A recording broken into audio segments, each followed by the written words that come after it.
Mas não foi somente com palavras que essa rainha manifestou ao rei a sua maravilhosa estima.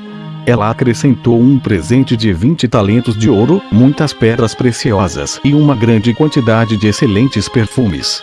Disse também que o nosso país deve à sua liberalidade uma planta de bálsamo, a qual multiplicou-se de tal modo que a Judéia hoje a possui em grande quantidade.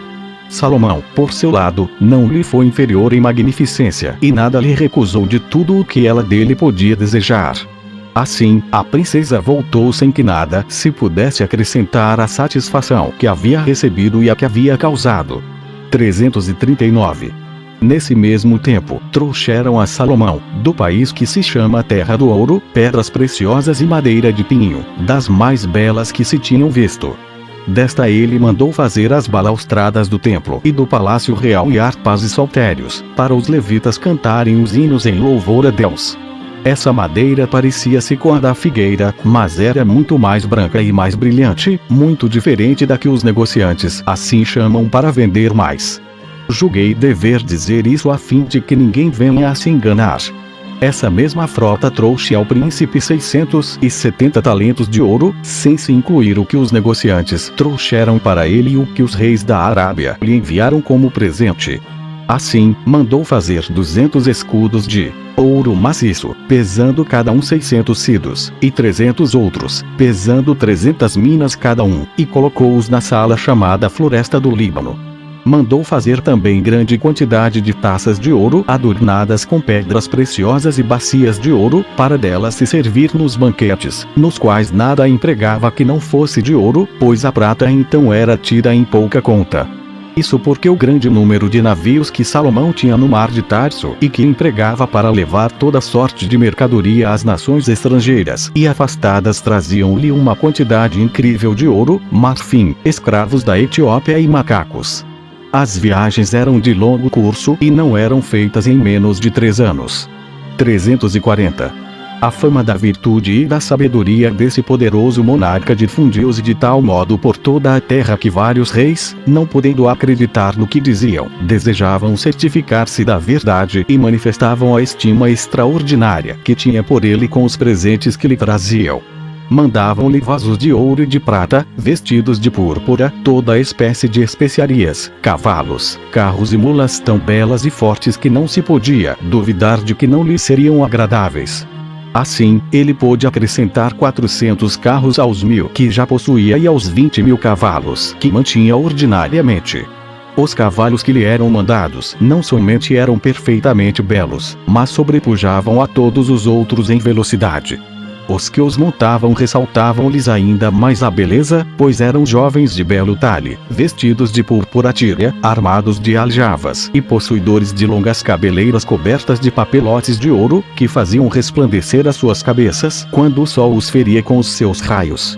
Essa tropa magnífica acompanhava o rei todas as manhãs, quando, segundo o costume, ele saía da cidade vestido de branco, num carro soberbo, para ir a uma casa de campo num lugar próximo de Jerusalém, de nome Etã, onde ele se recreava, pois havia ali belos jardins, lindas fontes e uma terra extremamente fértil. 341. Como a sabedoria que ele havia recebido de Deus estendia-se a tudo, e assim nada podia escapar aos seus interesses, ele não descuidou nem mesmo do que se referia às estradas. Mandou pavimentar com pedras negras todas as que levavam a Jerusalém, quer para a comodidade do povo, quer para mostrar-lhes magnificência. Ficou com uns poucos carros e distribuiu os outros pelas cidades que estavam obrigadas a manter um determinado número deles, o que as fazia denominar-se cidades dos carros. Reuniu em Jerusalém tão grande quantidade de prata, que esta tornou-se tão comum quanto as pedras. Mandou plantar cedros nos campos da Judéia, onde antes nada havia, mas que depois tornaram-se tão comuns como as amoreiras. Mandava comprar no Egito cavalos dos quais o par, com o carro, custava-lhe 600 dracmas de prata e os enviava ao rei da Síria e aos outros soberanos que estavam além do Eufrates. 342. Reis 11. Esse virtuoso soberano, o mais glorioso de todos os de seu século, que sobrepujava tanto em prudência quanto em riqueza a todos os que antes dele haviam reinado sobre o povo de Deus, não perseverou até o fim. abandonou as leis de seus antepassados, e as suas últimas ações obscureceram todo o brilho e glória de sua vida, porque se deixou levar a tal ponto pelo excesso de amor às mulheres que essa louca paixão perturbou-lhe o juízo. Não se contentou com as mulheres de sua nação, mas tomou também estrangeiras, sidônias, tírias, amonitas, e idumeias. E, para agradá-las, não teve vergonha de adorar os falsos deuses a quem elas serviam, desprezando os mandamentos de Moisés, que proibiam expressamente tomar mulheres de outras nações, para que elas não levassem o povo à idolatria e ao abandono do culto ao único Deus eterno e verdadeiro. A voluptuosidade brutal do soberano, porém, o fez esquecer todos os seus deveres. Chegou a desposar 700 mulheres, todas de muito boa condição, entre as quais estava, como já vimos, a filha de Faraó, rei do Egito. Possuía, além dessas, 300 concubinas. Sua paixão tornou-o escravo delas, e ele não pôde deixar de imitá-las em sua impiedade. Quanto mais ele alcançava em anos, mais o seu espírito, enfraquecendo-se, se afastava do serviço de Deus e se entregava às cerimônias sacrílegas da falsa religião.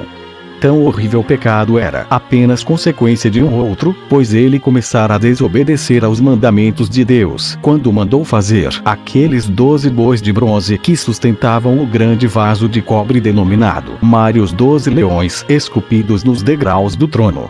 Assim, como ele não caminhava mais nas pegadas de Davi, seu pai, ao qual a piedade elevara a tão alto grau de glórias e a quem ele era obrigado a imitar tanto quanto devia obedecer ao que Deus lhe havia ordenado diversas vezes em sonhos, o seu fim foi tão infeliz quanto fora feliz e ilustre o início de seu reinado. Deus disse-lhe, por meio de seu profeta, que conhecia a sua impiedade e que ele não teria o prazer de continuar a ofendi-lo impunemente. No entanto, por causa da promessa que fizera a Davi, deixá-lo-ia reinar durante o resto de sua vida.